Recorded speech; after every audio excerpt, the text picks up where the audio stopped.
une nouvelle vidéo. Ça fait super longtemps que j'ai pas tourné de face cam comme ça, donc ça fait très bizarre de vous en tourner. Quoi qu'il en soit, mon maquillage a un petit peu coulé, donc ça sera pas parfait pour cette vidéo, mais vous inquiétez pas, c'est pas très grave. Donc aujourd'hui on se retrouve dans une nouvelle vidéo pour vous expliquer un petit peu mon avis sur la marque Typologie. Donc aujourd'hui on va parler de tous les produits de Typologie et je vais venir tout simplement vous donner mon avis, vous expliquer ce que j'en pense et tout ça après un mois de test. J'ai pas pu tester plus longtemps étant donné que les produits sont selon moi trop peu en quantité. Pour le prix, 7 € pour 15 ml, je trouve que du coup ça dure qu'un mois et pas deux. J'ai commandé les produits en 15 ml, ça m'a tenu un mois, ça ne m'a pas tenu plus longtemps et c'était des produits assez petits en quantité. Il fallait prendre les plus grands si j'en voulais pour plus longtemps. Donc c'est pour ça que les résultats vont pas être hyper choquants, mais ils sont quand même assez présents. Donc je vais vous parler de chaque produit un par un dans l'ordre d'utilisation. Je vais vous dire mon avis global sur la marque, sur les prix, tout ça. Donc déjà on va commencer parce que j'utilise le matin en tout premier le matin. Donc ça c'est dans ma routine que j'ai fait. Donc j'ai fait vraiment une vidéo où je vous montre comment appliquer tous les produits. Donc pour ce qui est du toner, en fait c'est un tonique à la vitamine C et à l'eau de verveine citronnée. Donc moi j'ai trouvé qu'il était bien parce qu'il réveillait. Je pense que ça vient notamment de la verveine citronnée, mais c'est un toner tout ce qu'il y a de plus basique et je n'ai pas ressenti particulièrement d'effet. Et globalement c'est le genre de truc que je pourrais racheter parce que je trouve que c'est un bon toner. Donc c'est globalement correct, mais c'est vrai que j'ai pas non plus de toner miracle et je trouve ça bien, ça réveille bien le matin, c'est déjà le point assez positif de la chose. Ensuite dans ma routine juste après, ce que je faisais c'est que j'appliquais mes sérums. Donc j'avais sélectionné des sérums qui convenaient au matin et j'en avais qui convenaient plus pour le soir. Donc le matin déjà j'appliquais un sérum apaisant et un sérum matifiant. Pourquoi? Parce que déjà le matin ma peau, j'ai la peau assez sensible, j'ai la peau mixte, j'ai la peau sensible et bien évidemment j'ai une peau sujette à l'acné. Donc déjà le matifiant c'était surtout pour ma zone T et pas pour le reste, parce que si je l'applique ailleurs comme c'est de l'acide azélaïque ça a tendance à brûler toutes mes zones qui sont assez sensibles. Et sinon nous avons un sérum apaisant qui sert à apaiser du coup les parties sensibles. Donc c'est un petit peu un sérum pour chaque partie de ma peau parce que tous les sérums, les deux ne peuvent pas convenir. Celui-là ne peut pas convenir partout et inversement. Donc il y en a un pour certaines parties et un autre pour d'autres parties de mon visage. Ensuite ce que je faisais c'est que j'appliquais ce super contour des yeux qui est en fait à la figue de Barbarie. Donc c'est un contour des yeux qui est à peu près basique pour moi. Pour les sérums j'ai vraiment observé une amélioration au niveau de ma peau. Pour ça j'ai pas vu vraiment de différence parce que je suis pas du genre à avoir des cernes. J'ai pas vraiment de cernes d'habitude. Actuellement d'ailleurs j'ai pas précisé mais ma peau, alors je suis un petit peu maquillée, j'ai du blush, j'ai un petit peu d'highlighter, mais globalement ma peau est pas trop cachée, on voit mon acné etc.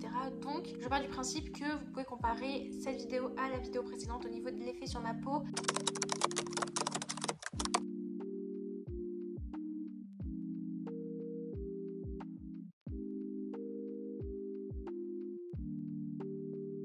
Puisque là ma peau est quasiment pas maquillée, donc on peut voir un petit peu que j'ai toujours de l'acné, ça ne disparaît pas en 24 heures, nous sommes d'accord sur ça. Ici et en dessous j'ai un petit bouton, j'ai pas beaucoup moins d'acné mais je pense qu'il faudrait faire ça pendant encore 2-3 mois avant de pouvoir vraiment avoir une évolution de type moins, mais vraiment beaucoup moins d'acné. Là j'en ai moins mais je suis pas non plus bluffée, j'ai déjà vu des résultats plus efficaces. Personnellement j'ai beaucoup moins de boutons douloureux et j'ai moins de boutons, là j'en ai 2 actuellement qui sont assez douloureux et assez présents et d'habitude je tournais à 4-5 assez douloureux en même temps. D'ailleurs donc je parlais de ça et je suis partie ailleurs mais je ne vois pas vraiment d'effet parce que c'est une crème contour des yeux. Moi j'ai les yeux qui sont assez sensibles et j'ai tendance à avoir un petit peu de sécheresse au niveau des paupières parce que comme vous le savez j'ai la peau sensible mais mes yeux sont 1000 fois plus sensibles que ma peau. Simplement je voulais continuer d'en utiliser étant donné que si je n'en mets pas j'ai la peau qui est sèche. On continue dans la routine du matin. Donc déjà nous avons cette crème que j'ai adorée. Alors là vraiment j'ai kiffé cette crème pour le visage. Elle est incroyable cette crème hydratante. J'ai jamais vu une crème aussi bien. Elle hydrate vraiment très bien. Elle ne fait pas du tout la peau grasse. Même si quand on la termine en fait elle se casse sur le côté. Du coup il y a tout qui coule sur les côtés au lieu de couler à ce niveau là. Donc c'est un petit peu dérangeant. Franchement j'aime bien. C'est juste le packaging. Mais après je pense que c'est une question écologique que le packaging soit en aluminium comme ça. Une fois qu'on a fini la routine du matin, moi j'appliquais toujours une crème solaire. Ça c'est la base. Évidemment je n'en ai pas de Typologie. Je ne l'avais pas acheté parce que je trouvais que 30 € c'était un petit peu trop cher pour une crème solaire et j'en avais déjà d'avance. Donc là on va passer sur un coup de cœur, mais un coup de cœur même plus que la crème, c'est l'huile démaquillante. Alors pourquoi c'est un coup de cœur? Déjà c'est un coup de cœur parce que je n'avais jamais utilisé d'huile démaquillante avant. C'est la meilleure chose qui existe dans l'univers, c'est-à-dire que moi qui ai la peau qui a des endroits asséchés, qui a la peau sensible, ça démaquille mais ça fait tellement doux sur la peau quand tu démaquilles, c'est incroyable. C'est que c'est merveilleux pour la peau grasse, mais incroyable. Et je pense que c'est très contradictoire pour certains parce que c'est de l'huile que tu mets sur ta peau. Évidemment on rince, c'est une huile démaquillante donc on rince avant de se déployer le visage. J'ai remarqué que ma peau est beaucoup moins grasse. Donc je disais mon front brille 4 fois moins. Bref, je pense que l'excès de sébum en fait est présent parce que la peau manque peut-être de nutrition. en tout cas moi c'était la nutrition parce que c'est de l'huile. Et donc c'est pour ça que j'avais une production très forte de sébum. Et en fait, plus tu nourris ta peau et plus tu hydrates ta peau, moins tu vas avoir la peau grasse parce que ta peau n'aura pas besoin de produire elle-même sa propre hydratation puisque tu le fourniras directement. Après l'huile démaquillante, évidemment, on passe à un super gel nettoyant. Donc ce gel nettoyant, il est au zinc et à l'extrait de bambou. Franchement, il était vraiment bien, vraiment purifiant. Et comme vous le savez, j'ai une peau sensible et j'ai une peau qui est assez sèche à certains endroits.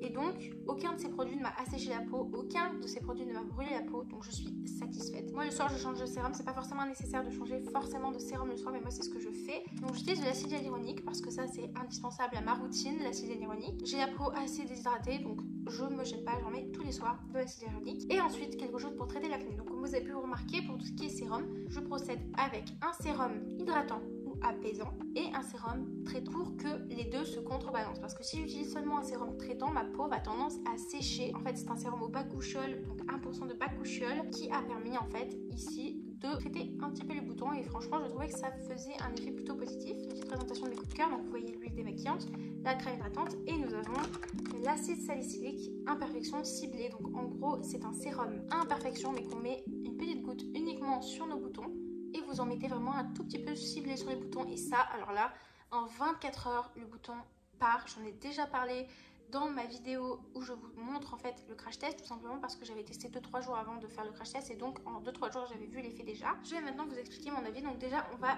découper ça en plusieurs parties. Donc déjà on va parler de mon avis global, ce que je pense des produits par rapport au prix et de est-ce que je vous recommande ou non d'acheter ces produits. Il faut savoir que je suis assez satisfaite, je suis même très satisfaite, je trouve que ma peau est bien améliorée. Voilà, donc pour l'instant je suis vraiment, en fait si les produits, honnêtement je vais vous le dire, si les produits étaient moins chers, j'adorerais ces produits. Je peux pas vous mentir en vous disant que c'est les meilleurs produits et que je vous conseille de les acheter parce que c'est vrai qu'ils sont très bien et c'est vrai que je vous conseille de les acheter, mais je ne vous conseille pas forcément cette marque.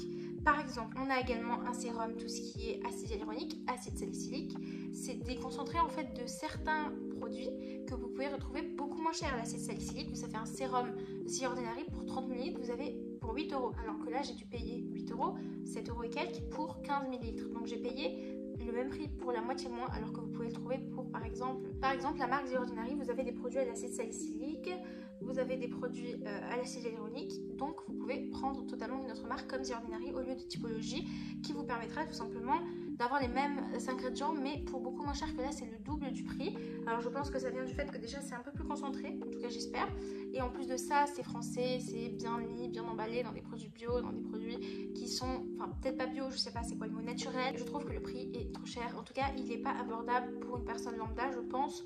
Moi en tout cas je suis étudiante, c'est pas du tout abordable pour moi le prix, mais c'est des bons produits, c'est juste que le prix je trouve est excessif. Donc voilà, c'était tout pour mon avis. Donc mon avis c'est que c'est des bons produits, mais je peux pas décemment mettre un 10 sur 10 en sachant que ça coûte trop cher, donc je vais mettre un 8 sur 10. C'est des bons produits, donc vraiment si je devais noter la qualité du produit, je mettrais bien évidemment pas forcément 10 à tous les produits, mais par exemple l'acide salicylique ou mes coups de cœur c'est 10 largement, et ça ne va pas en dessous de 7 sur 10 pour les autres produits.